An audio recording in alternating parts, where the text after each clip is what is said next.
నిజమైన స్వాతంత్రమును ఈ మా యొక్క టీవీ కార్యక్రమాన్ని వీక్షిస్తున్నటువంటి ప్రియులైన వారికి అందరికీ కూడా ప్రభువైన యేసుక్రీస్తు వారి యొక్క నామంలో మరొకసారి శుభములు తెలుపుచూ ఆహ్వానమును పలుకుచున్నాను.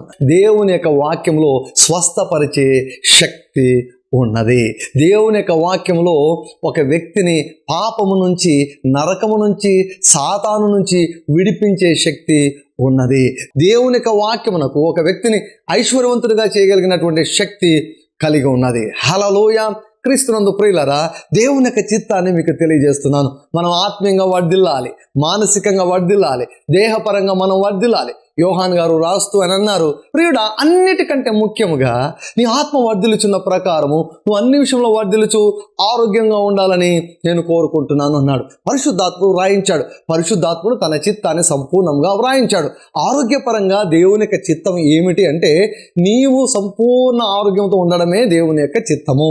నీకు తలనొప్పి రావడం కూడా దేవుని యొక్క చిత్తము కాదు. నీకు జ్వరం రావడం కూడా దేవుని యొక్క చిత్తము కాదు.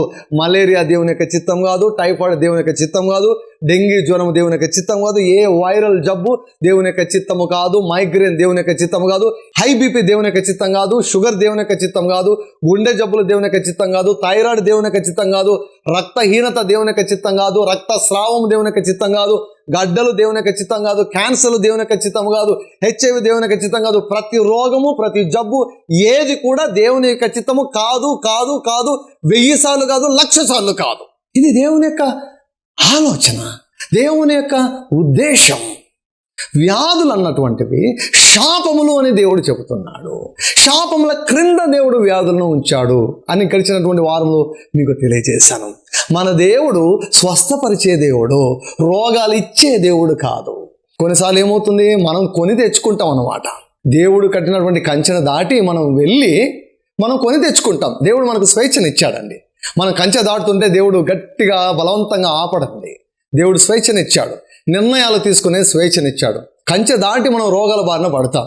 దేవుడు పెట్టినటువంటి కంచెలో మనం నివసించగలిగితే, జీవించగలిగితే ఏ జబ్బులు మన శరీరములను తాకలేవు. సో వ్యాధుల గురించి మనం మాట్లాడుతున్నాం. అవి శాపాలు నేను తెలియజేశాను. మన దేవుడు స్వస్థపరిచే దేవుడు. నిన్ను స్వస్థపరిచే యెహోవాను నేనే అన్నాడు. హల్లెలూయా. నిర్గమ 23:25 ఏమన్నాడు? నీ భోజనాన్ని, నీ పానమును నేను దీవిస్తాను, నీ మధ్య నుండి రోగాన్ని నేను వెళ్ళగొట్టానన్నాడు. రోగాలు వెళ్ళగొట్టే పనిలో ఉన్నాడండి యేసయ్య. రోగాలు ఇచ్చే పనిలో లేడాయన. రోగాలు వెళ్ళగొట్టే పనిలో ఉన్నాడు. సాతానేమో రోగాలు ఇచ్చే పనిలో ఉన్నాడు. యేసయ్యేమో రోగాలు వెళ్ళగొట్టే పనిలో ఉన్నాడు. హల్లెలూయా. రోగాలు వెళ్ళగొట్టే పనిలో ఉన్న యేసయ్యకు యుగయుగములు మహిమ కలుగునుగాక. హల్లెలూయా. ప్రతి రోగాన్ని కూడా ఆయన వెళ్ళగొడుతూ ఉన్నాడు. ఈనాడు కూడా అనేక రోగాలను వెళ్ళగొడుతున్నాడు. ఈ రోజు కూడా నీ దేహంలో నుండి ఆయన రోగాన్ని తన వాక్కు ద్వారా, ఆ వాక్యంలో ఉన్నటువంటి అభిషేకం ద్వారా ఈ రోజు కూడా వెళ్ళగొట్టబోతున్నాడు. నువ్వు నమ్మితే హల్లెలూయా చెప్పు. దేవుని యొక్క శక్తి నీ యొక్క దేహంలోనికి యేసుక్రీస్తు నామములో ప్రవహిస్తుంది. మరొక లేఖన భాగాన్ని చూపించాను. 30 లక్షల మందిని ఐగుప్తు నుంచి బయటికి రప్పించినప్పుడు ఐగుప్తుల బారి నుండి మాత్రమే కాదు ఆయన విడిపించింది. వారేం ప్రేయర్ చేశారండి? దేవా, మాకు చాలా కష్టంగా ఉంది, మేము అణగిపోతుంటున్నాము, మమ్మల్ని అణిచివేస్తున్నారు, వీరి నుంచి మమ్మల్ని విడిపిస్తే చాలు అన్నారు. ఈ బానిసత్వం నుంచి విడిపిస్తే చాలు అన్నారు. అయితే దేవుడు వేటి నుంచి విడిపించాడు? బానిసత్వం నుంచి విడిపించాడు, అప్పుల నుంచి విడిపించాడు, దరిద్రత నుంచి విడిపించాడు. హల్లెలూయా. రోగాల నుంచి విడిపించాడు. రోగాల నుంచి విడిపించాడు.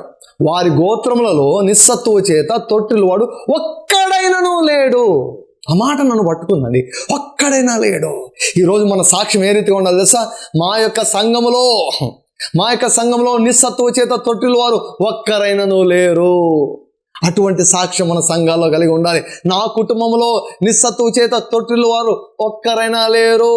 నా యొక్క కుటుంబంలో వ్యాధిగ్రస్తులు లేనే లేరు. ఏ తెగులు నా గుడారమును సమీపించదు. తెగులు వచ్చి పోవడం కాదు, రాకుండా ఉండగలదు. దేవుడిచ్చినటువంటి వాగ్దానం 91 కీర్తనలో వ్రాయబడి ఉంది. ఏ తెగులు నీ గుడారమును దగ్గరికి కూడా రాలేదంట. అటువంటి జీవితం నీకు అందుబాటులో ఉంది. అటువంటి జీవితాన్ని నీవు ఈ భూమిపైనే జీవించగలవు.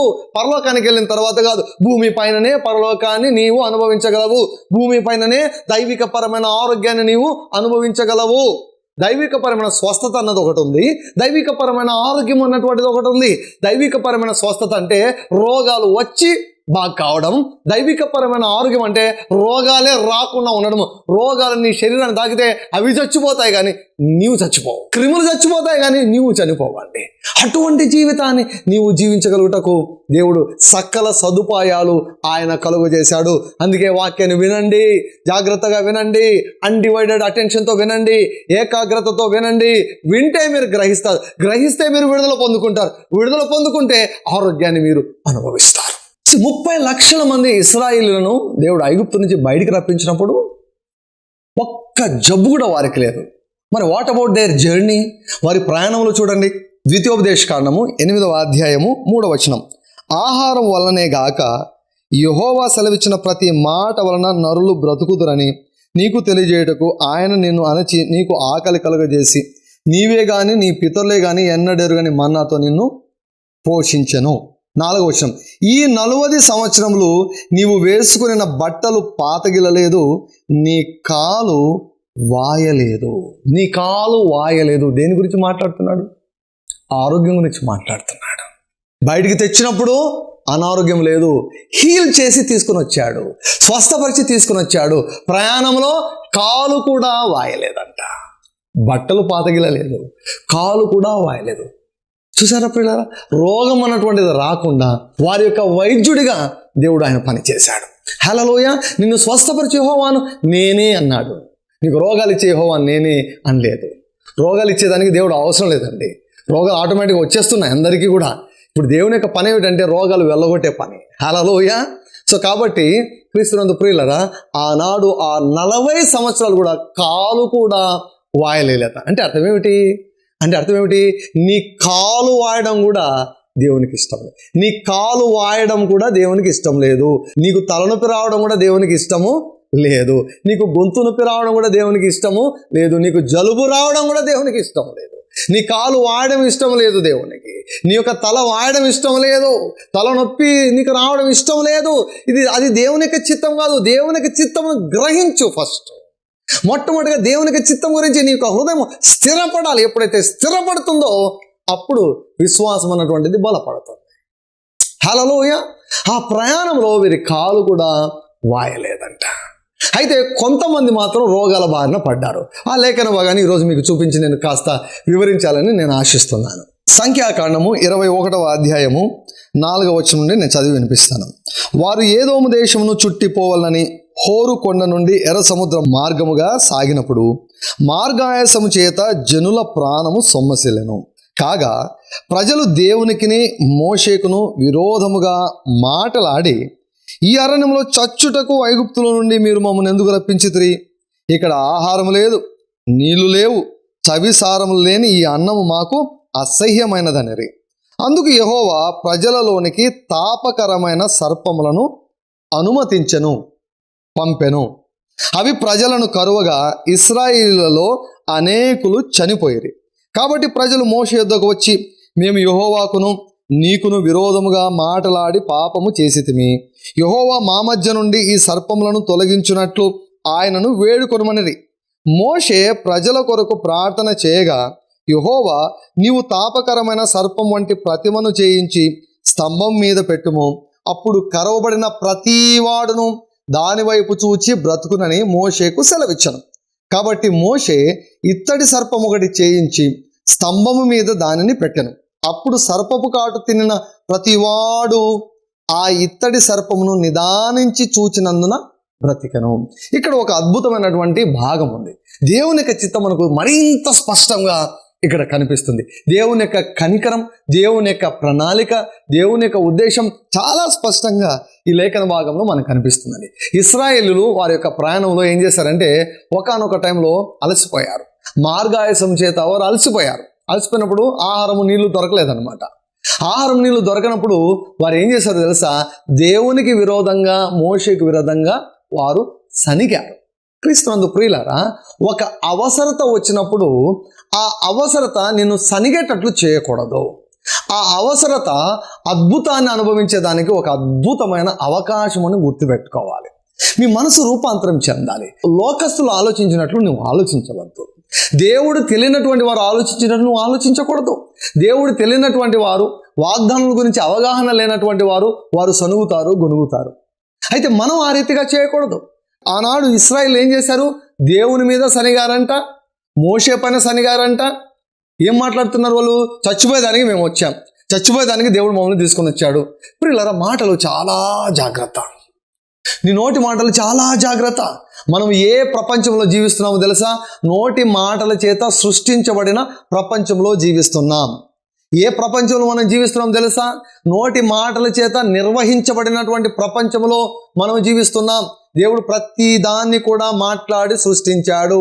ప్రతి దాన్ని కూడా, ఈ విశ్వానంతా కూడా తన మహత్తు కలిగిన మాట చేత ఆయన నిర్వహిస్తూ ఉన్నాడు. ఈనాడు ప్రపంచాన్ని ఏలేది మాటలు. ప్రియులారా, మాటలు చాలా ప్రాముఖ్యం. మాటలను దేవుడు చాలా సీరియస్గా తీసుకుంటాడు. ఆలోచనల కంటే కూడా. ఆలోచనలు మాటలు కాకూడదు. ఆలోచనలు రావచ్చు, సనుగుడు నీ మనసులో రావచ్చు, కానీ వాటిని మాట్లాడకూడదు.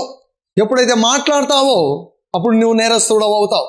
మత్తయి సువార్తలో రాయబడింది, నీ నోటి మాట వలనే నువ్వు నీతిమంతుడిగా తీర్చబడతావు, నీ నోటి మాట వలననే నీవు అపరాధిగా, నేరస్తుడిగా తీర్చబడతావని. వీరేం చేశారు? మాట్లాడారు. వీరు సనిగారు. దేవుడు నాలుకనిచ్చింది ఎందుకు? స్తుతించేదానికి. దేవుడు నోటినిచ్చింది ఎందుకు? స్తుతించేదానికి. సనిగారు వాళ్ళు. ఏమని సనిగారు? చంపేదానికి తీసుకొని వచ్చారా మమ్మల్ని? అన్నం లేదు, నీళ్లు లేవు, ఈ చవిసారం లేని ఈ ఆహారం మాకు అసహ్యం అంటున్నారు. దేవుడిచ్చినటువంటి ప్రొవిజన్ను, దేవుడిచ్చినటువంటి ఆహారాన్ని వారు అసహ్యించుకుంటున్నారు. వారు చులకన చేస్తున్నారు, వారు కించపరుస్తున్నారు. వారి యొక్క నోటి మాటల్లో వారు తప్పిపోయారు. దేవుని గౌరవించడం లేదు, దేవుని యొక్క సేవకుని గౌరవించడం లేదు. దేవునికి విరోధంగా సనగవద్దు, మరి ముఖ్యంగా దేవుని యొక్క సేవకులకు వ్యతిరేకంగా నువ్వు మాట్లాడవద్దు. ఆ రీతిగా వారు మాట్లాడినప్పుడు ఏమైంది? వీరు ప్రయాణం చేసినటువంటి అరణ్యంలో తాపకరమైన సర్పాలు ఉన్నాయి, విషముతో కూడినటువంటి యొక్క పురుగులన్నీ కూడా ఉన్నాయి, తేళ్ళు ఉన్నాయి. అయితే దేవుని పట్ల విధేయతతో జీవించినంత కాలము వీరి చుట్టూ ఓ అదృశ్యమైనటువంటి కంచె ఉంది. ఆ కంచె దాటి ఇవి రాలేకపోయాయి. ఎప్పుడైతే వారు సనిగారో, ఎప్పుడైతే నోటి మాటలు వారు విడుదల చేశారో ఏమయ్యాయో తెలుసా? వారి నోటి మాటలు వారిని కంచె నుంచి బయటికి తీసుకుని వెళ్ళాయి. కీర్తనల గ్రంథంలో వ్రాయబడింది, వారు కూలుటకు వారి నోటి మాటలే కారణమయ్యాను. వారు కూలిపోవటకు వారి నోటి మాటలే కారణమయ్యాను. నీ నోటి మాటలే నీ ఆరోగ్యాన్ని పాడు చేస్తాయి. జాగ్రత్త. నోటి మాటలతో నువ్వు ఆరోగ్యాన్ని పొందుకోగలవు. జీవ మరణములు నాలుక వశము. నువ్వేం మాట్లాడుతున్నావు? జీవాన్ని మాట్లాడుతున్నావా? మరణాన్ని మాట్లాడుతున్నావా?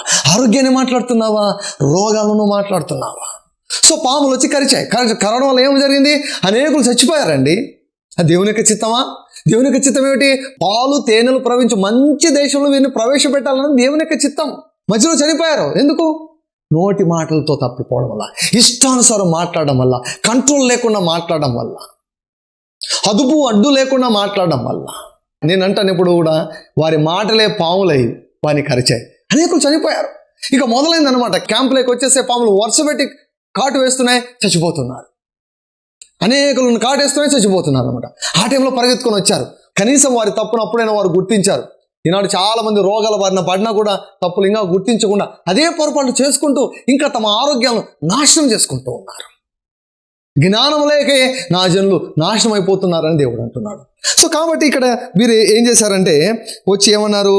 అయ్యా మోషే గారు, మేము యెహోవాకు విరోధంగా, నీకు విరోధంగా మాటలాడి పాపం చేసితిమి.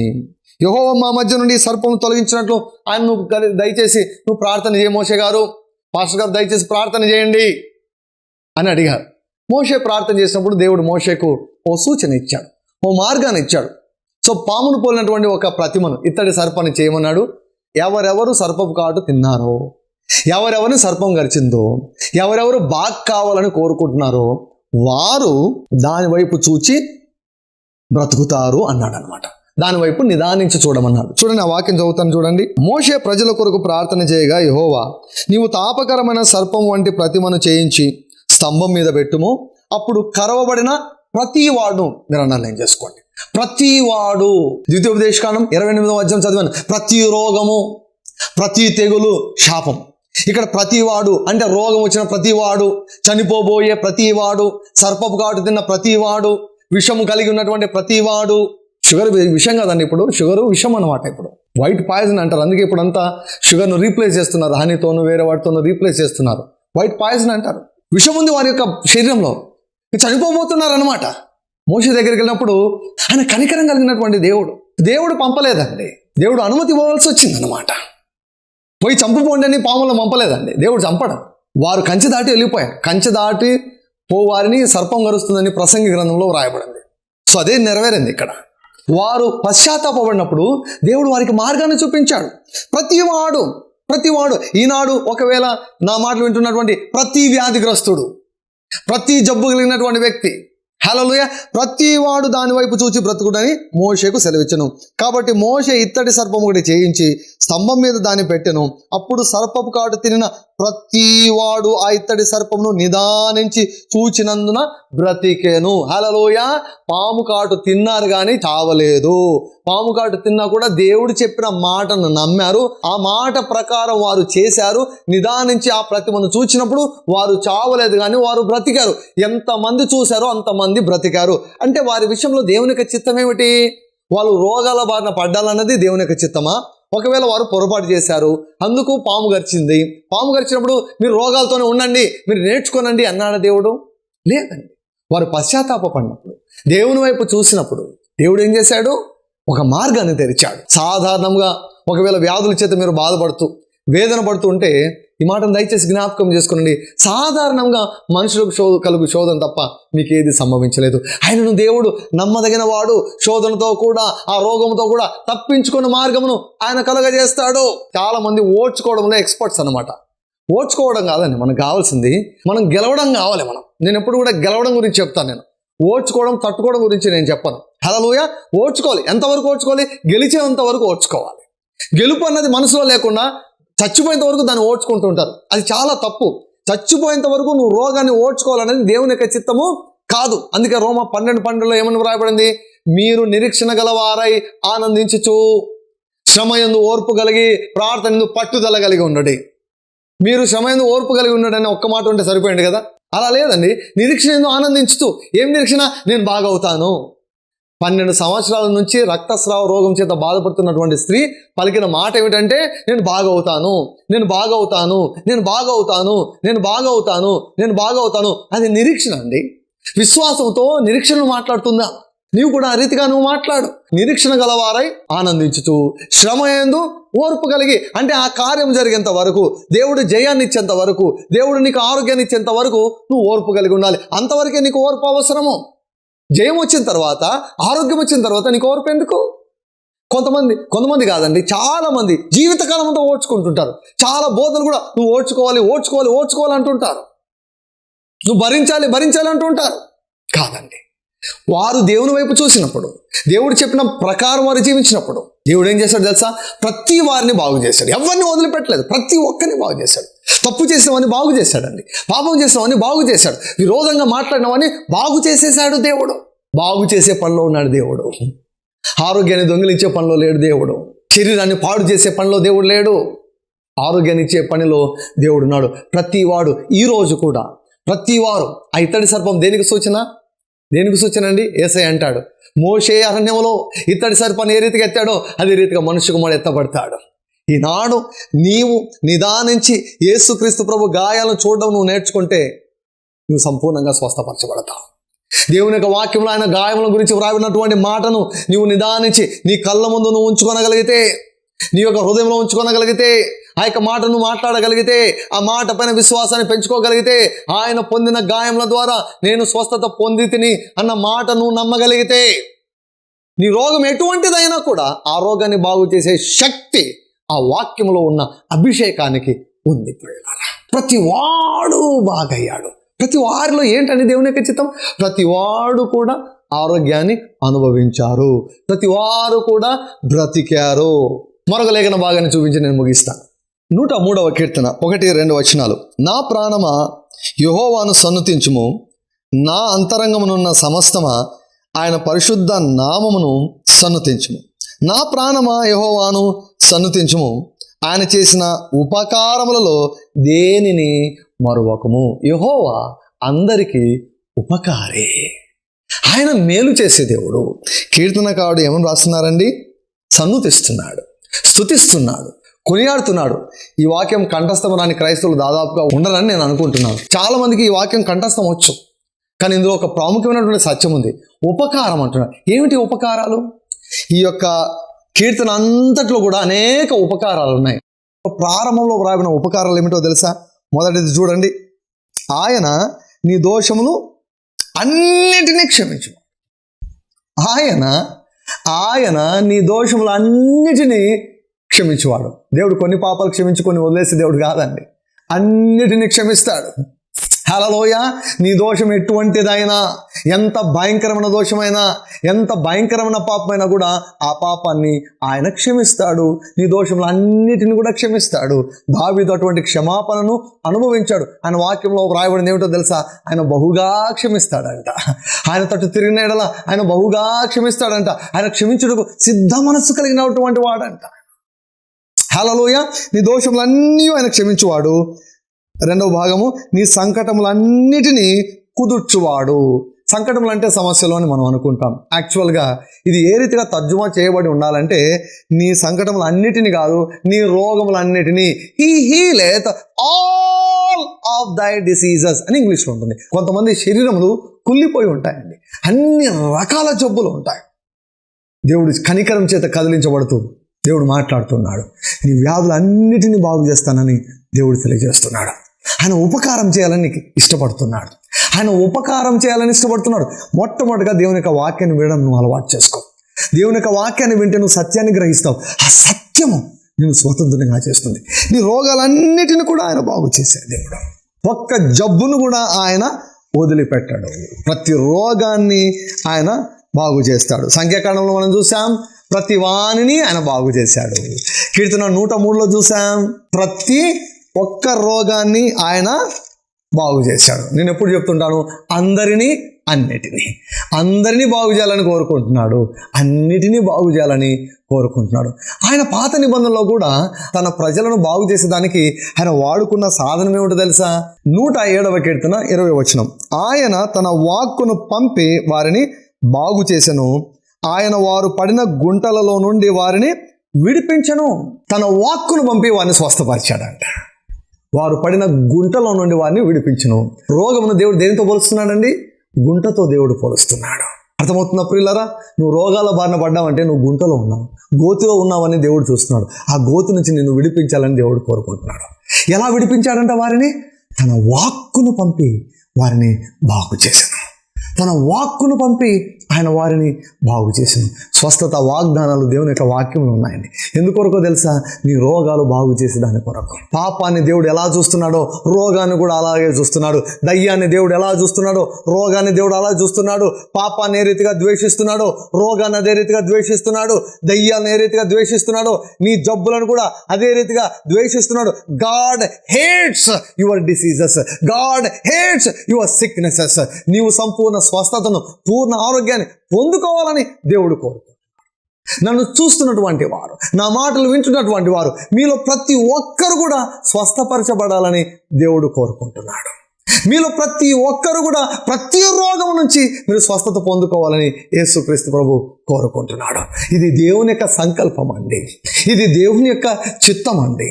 పాత నిబంధన గ్రంథములో నుండి మీకు చూపించాను. కొంతమంది అంటారు, అది పాత నిబంధన బ్రదర్, కొత్త నిబంధనలో మనకు ముళ్ళులు వచ్చాయి బ్రదర్ అంటారు. సో ఈ ముళ్ళుల గురించి, కొత్త నిబంధనలో దేవుని యొక్క చిత్తం గురించి వచ్చే వారం నేను మీతో పంచుకుంటాను. దేవుడు మీకు అందరికీ కూడా పూర్ణ స్వస్థతను మీకు అందరికీ కూడా అనుగ్రహించును గాక.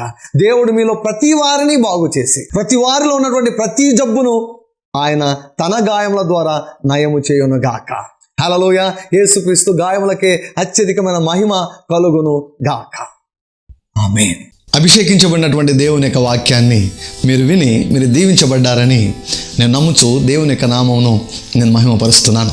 క్రీస్తునందు ప్రియులైనటువంటి వారులారా, కొన్ని ప్రాముఖ్యమైన విషయాలు మీతో పంచుకోవాలని నేను ఇష్టపడుతున్నాను. మొట్టమొదటగా ఈ యొక్క నిజమైన స్వాతంత్రమును కార్యక్రమమును అనేకులకు మీరు పరిచయం చేయాలని నేను మనవి చేస్తున్నాను. దేవుడు తన వాక్యం ద్వారా అనేకులను నిజమైన స్వాతంత్రంలోనికి ఆయన నడిపిస్తున్నాడు. తరువాత దేవుని యొక్క వాక్యంలో వ్రాయబడి ఉంది ఏమిటంటే, నీతిమంతుడు విశ్వాస మూలముగా జీవిస్తాడు. సో నీతిమంతుడు ఎవరు?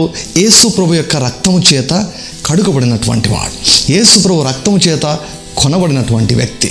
సో ఆ నీతిమంతుడు జీవించవలసిన విధానం ఏమిటో తెలుసా? విశ్వాసం మూలంగా జీవించాలి. అంటే దేవుని యొక్క వాక్యము పైన ఉన్నటువంటి విశ్వాసము ద్వారా జీవించాలి. ముఖ్యంగా మనము నేర్చుకోవలసిన విషయం ఏంటో తెలుసా? విశ్వాసమును మనం నేర్చుకోవాలి. సో విశ్వాసం ఎలా వస్తుంది? వాక్యంలో వ్రాయబడింది, వినుట వలన విశ్వాసము కలుగును అని వ్రాయబడింది. సో కాబట్టి క్రీస్తునందు ప్రియులరా, అనేక ప్రసంగాలు, కొన్ని వందల ప్రసంగాలు నేను విశ్వాసం గురించి చేశాను. ఇవన్నీ కూడా మీకు అందుబాటులో ఉన్నాయి. తర్వాత వాటిని వినాలని నేను మనవి చేస్తున్నాను. చాలామందికి ప్రసంగాలు, విశ్వాసం గురించినటువంటి ప్రసంగాలు వినే అలవాటు లేదు. అభిషేకించబడినటువంటి దేవుని యొక్క వాక్యాన్ని వినడము అది చాలా మంచి అలవాటు. సో కాబట్టి ప్రతిరోజు కనీసం ఒక వర్తమానైనా వినండి. సో మరొక ముఖ్యమైన విషయం ఏంటంటే, దేవుడు నన్ను అభిషేకించి నా చేత కొన్ని ప్రాముఖ్యమైనటువంటి పుస్తకములను ఆయన వ్రాయించారు. వాటిలో మొదటిది, నీ భవిష్యత్తును నిర్మించుకో. వినేదానికి ఆశ్చర్యంగా ఉంటుంది. అవునండి, నీ భవిష్యత్తు దేవుని చేతిలో లేదు, నీ భవిష్యత్తు నీ చేతిలో ఉంది. దేవుడు అన్నాడు, ఇదిగో ఆశీర్వాదమును శాపమును నీ ఎదుట ఉంచి ఉన్నాను, నీకు ఏది కావాలో కోరుకో అంటూ ఉన్నాడు. పుస్తకాన్ని ప్రతి ఒక్కరు కూడా మీరు చదవండి. ప్రతిరోజు చదువుతూ ఉండడం వలన మీ జీవితాల్లో మీరు అద్భుతములను మీరు అనుభవించగలరు అని నేను తెలియజేస్తున్నాను. సో మరొక పుస్తకాన్ని, 1000 స్తుతులు అన్నటువంటి పుస్తకాన్ని, ప్రతి స్తుతిని కూడా దేవుడు చెప్పి ఆయన వ్రాయించాడు. ఈ 1000 స్తుతులు చేయడం ద్వారా లెక్కలేనన్ని సాక్ష్యాలు, ఆత్మీయ అద్భుతాలు, మానసికమైన అద్భుతాలు, శారీరకపరమైన అద్భుతాలు, స్వస్థతాపరమైన అద్భుతాలు, ఆర్థికపరమైన అద్భుతాలు, అసలు దేవుని ముఖాముఖిగా చూసిన వారు చాలామంది ఉన్నారు స్తుతులు చేస్తుండగా. తర్వాత క్రైస్తవ సమాజంలో అత్యంత వివాదాస్పదమైన, నిర్లక్ష్యము చేయబడినటువంటి క్రైస్తవ అనుభవము పరిశుద్ధాత్మ బాప్తిస్మం. దేవుడు నన్ను ప్రేరేపించి ఈ అంశం గురించి బహు స్పష్టంగా ఆయన వ్రాయించాడు. తెలుగులో నాకు తెలిసినంత వరకు పరిశుద్ధాత్మ బాప్తిస్మం గురించి కంప్లీట్ గైడ్ ఇంతవరకు నేనైతే చూడలేదు. సో అయితే ఈ పుస్తకాన్ని మీరు చదవాలని నేను ఎంతగానో కోరుకుంటున్నాను. ఈ పుస్తకాన్ని చదువుతున్నప్పుడే అనేకులు పరిశుద్ధాత్మ చేత అభిషేకించబడి భాషల్లో మాట్లాడుతూ మరి ఉజ్జీవాన్ని వారు అనుభవిస్తున్నారు. దేవుని నిజంగా నువ్వు అనుభవించాలనుకుంటున్నావా? దేవుని యొక్క అద్భుతాలను నీ జీవితంలో చూడాలనుకుంటున్నావా? బలమైన సేవ నువ్వు చేయాలని నువ్వు అనుకుంటున్నావా? అయితే పరిశుద్ధాత్మ బాప్తిస్మం పుస్తకాన్ని మీరు చదివి అనేకులకు పరిచయం చేయాలని నేను మనవి చేస్తున్నాను. ప్రభువు ఒక ప్రశ్న మిమ్మల్ని వేయమన్నాడు. Are you satisfied with your life? నీ జీవితం నీకు సంతృప్తికరంగా ఉన్నదా? లేకుంటే ఈ పుస్తకాన్ని ఖచ్చితంగా చదవాలి. నీ జీవితంలో చాలా సంఘటనలు ఎందుకు జరుగుతున్నాయో అర్థం కాని స్థితిలో ఉన్నావా? అయితే నువ్వు ఖచ్చితంగా ఈ పుస్తకాన్ని చదువు. నీ జీవితం అద్భుతంగా మార్చబడగలదు, నీ జీవితము నీకు తృప్తికరంగా మార్చబడగలదు అని దేవుడు ఈ పుస్తకం ద్వారా నీకు తెలియజేస్తున్నాడు. సో మరి ఒక పుస్తకం, ఈ తరములోనే గొప్ప దైవజనుడు, కొన్ని లక్షల మంది విశ్వాసుల జీవితాలను ప్రభావితం చేసినటువంటి దైవజనుడు రెవరెండ్ కెన్నెత్ ఈ హేగెన్ గారు, వారు రాసినటువంటి రిడీమ్డ్ అన్నటువంటి ఇంగ్లీష్ పుస్తకాన్ని నేను తెలుగులోనికి తర్జుమా చేశాను. చిన్న బుక్లెట్, అనేకుల జీవితాలను ప్రభావితం చేసినటువంటి ఆ చిన్న పుస్తకాన్ని మీరు కూడా పొందుకోవాలని మనవి చేస్తున్నాను. సో ఈ పుస్తకాలన్నీ కూడా చదవండి. చాలామందికి పుస్తకాలు చదివే అలవాట్లేదు. ఈ మంచి అలవాటును మీరు అలవర్చుకోవాలని నేను కోరుచున్నాను. సో పుస్తకాలు చదవండి, మీ జీవితాలు పూర్తిగా మార్చబడతాయని నేను తెలియజేస్తున్నాను. ఈ ప్రోగ్రామ్ మీకు దీవెనకరంగా ఉన్నదని నమ్ముచున్నాము. మా address RDJ Ministries, Calvary five church, Krishnapuram 0 road, Tadipatri, Anantapur district, Andhra Pradesh. మా ఫోన్ నంబర్ 9440040031, మరి యొక్క number 9440040041. Thank you very much for watching our programme.